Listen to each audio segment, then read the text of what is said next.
No, ešte...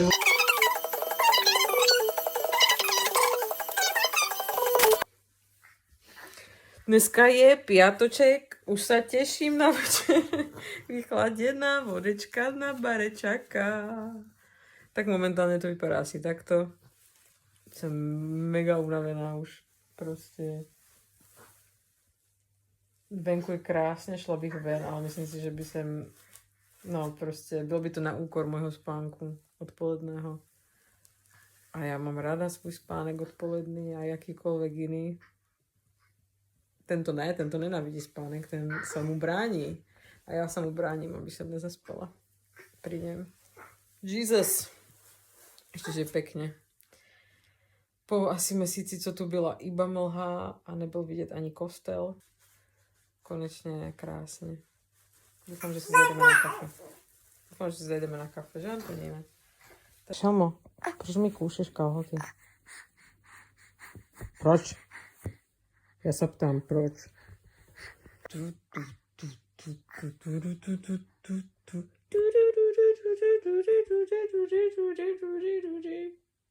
Ne? Poďme spínkať!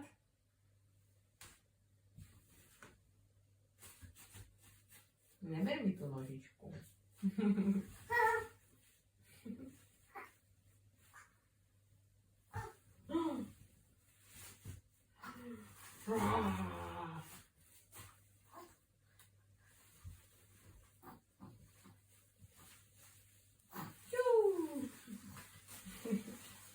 Co to má?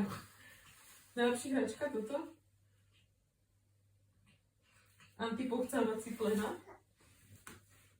Tomu dávam, aby mohol chodiť holý po posteli.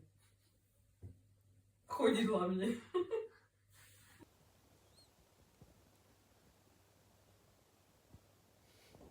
Dala som si klasicky 20.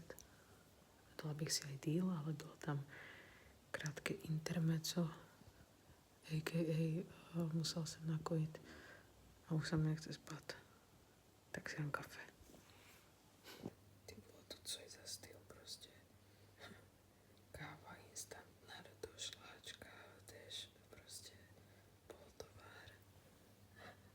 Nějaké mysli. Parádna strava. Šláčku ve spreji doma nemáme. Ale donesla to teta ke koláčkom po krste. A to nemala robiť, lebo proste ve mne sa vzbudili nejaké nostalgické pocity a úplne si pamätám čas, kedy som u babky si dávala gránko a na to najprv som si dávala šláčku, takzvané bezjednú, lebo to nekončilo jedným zastrikáním proste. Si to začínam kupovať pravidelne.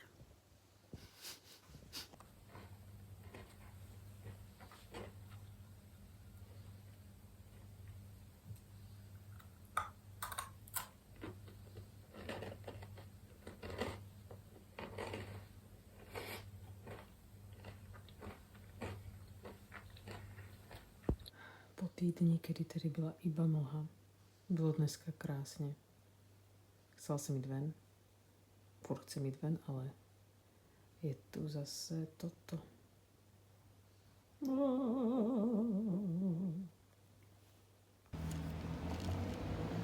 Ale co to je? Ale co to je? Ty vole, co to je? A není poznat ani, co to je za město, Vary. Môže to byť kvíz. V jakém městě se nachádzam? Co to je? Ok, už končím, a co je toto prostě?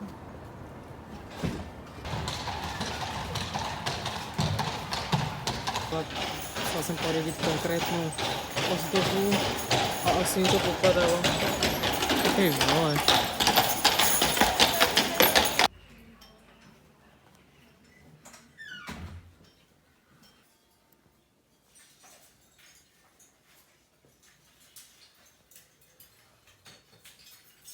Tak here we go. Už jsme doma. chcel som si kúpiť ozdobu okurek. Pán už ju prodal. Pomohli sme trošku z výlohu. Hodne trošku, iba som pánovi podala nožničky. Chudák nevedel, že to má rozbité, ale má krásne výlohy. Má krásne ozdoby. Takže zajtra pôjdem kúpiť jablíčko, mám vyhľadnuté. No. Víš, jak to funguje. Tá moha je brutálna. Ešte sme chceli ísť, vypravám množné číslo, pretože proste s miminkem už to tak je. Chcela som ísť do trafiky, pretože som robila ilustrácie pre kalendár Vogue na Nový rok, ale ešte není nové číslo. Sice som videla na ich Instagrame, že už je nové číslo lednové, ale ešte není asi v predaji, takže sice mne donesú, teda pošlú mi 10 výtisku, ale ja si chcem ešte kúpiť takto proste u tety v trafice. Takže tak.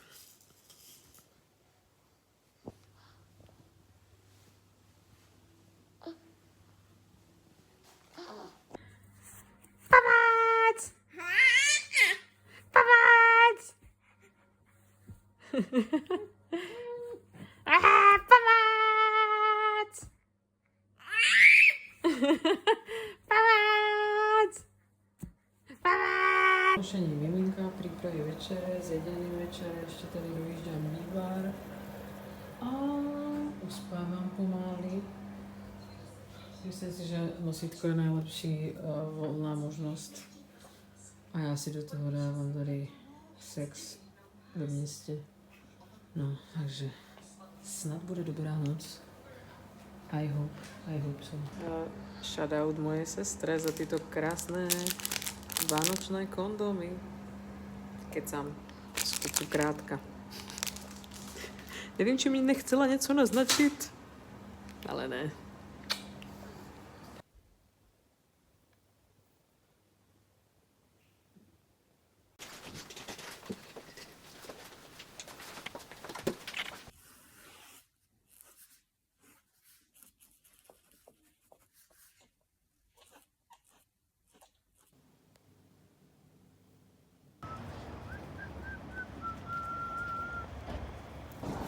Ak někdo chodíte do Znojma, nebo tady býváte, tak určitě odporúčam náš obľúbený spotík půl na půl.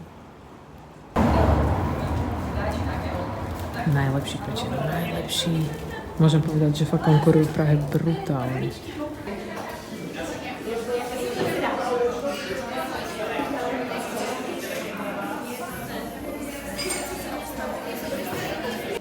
Dobro, poď. Fú, ja som sa tak zčemerila. Je mi zle, sorry. Výborné jak prase, dala bych si to znovu, ale je mi prostě mega zle od žalúdku. Jsem to zjedla z chuti. Česnečku jsem domala 100 roků, k tému štrúdl, k tému kafičko. Teraz to iba zaspat.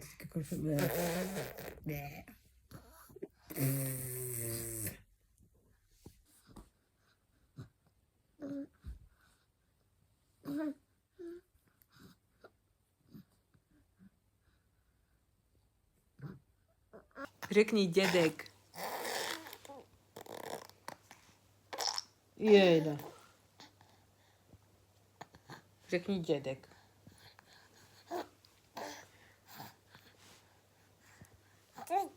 Ty včera zašla normálně do trafiky? A došlo mi to? Unboxing teraz. Sranda.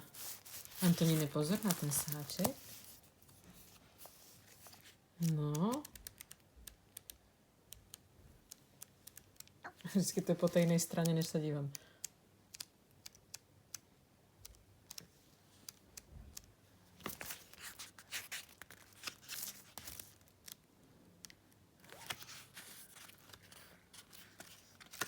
Jde. Holotrt. No jasné. Tam vlastně na každý měsíc nějaká povídka alebo básnička od českých a slovenských spisovatelek. Je to moc hezký. Já jsem moc ráda, že mě oslovili.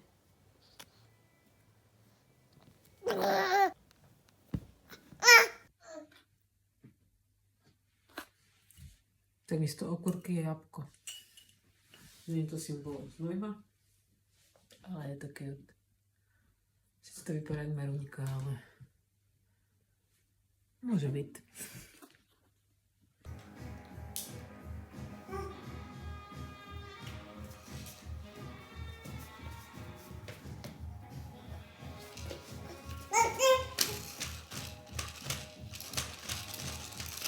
Dobré ránečko, mimino, palačinko, džemíku, těstíčko. The way you hold my hand, your laughing eyes, the way you understand, tady dostane. Jo, ano, už se to děje, už se to odohrává. Dobrutku. Dreaming of the white Christmas. Výborná pomazánka, džem alebo pasta, krém z opatství Septvon z od mnichů trapistických. Velice dobré. Citron, vajca, máslo.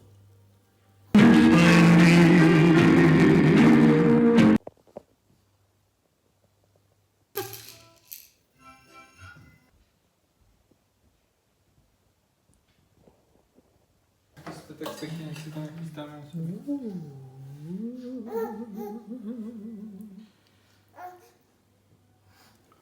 Tak to je krása.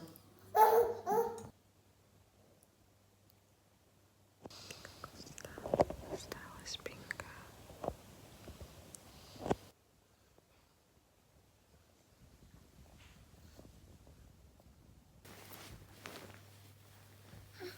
Ento!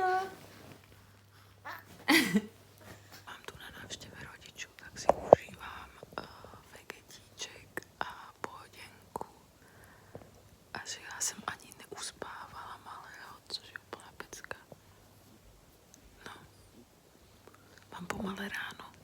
Je to velice pěkné. Tralala, tralala, ja da da da da.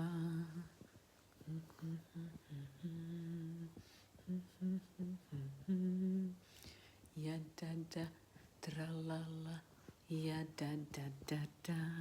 Dneska, jak jsou tady moji rodiče, tak jsem vlastně nic moc netočila. Akorát jsem tady nainstalovala vianočnou výzdobu. Ale co já ti povím? Asi dobrý. Podľa mňa je najlepší, dobré, pohled z tejto strany, aj keď tady táto retos teda hodně jakože chudátko, ale dobré, to je sem spočko. Není to jediné teda, co jsem dneska robila, jak je to tak vypadá. V celku byl hodně rodinný den. Ano, mama, baba, dede. A tady je Radek. Konečně tady náš pejsánek, Radeček.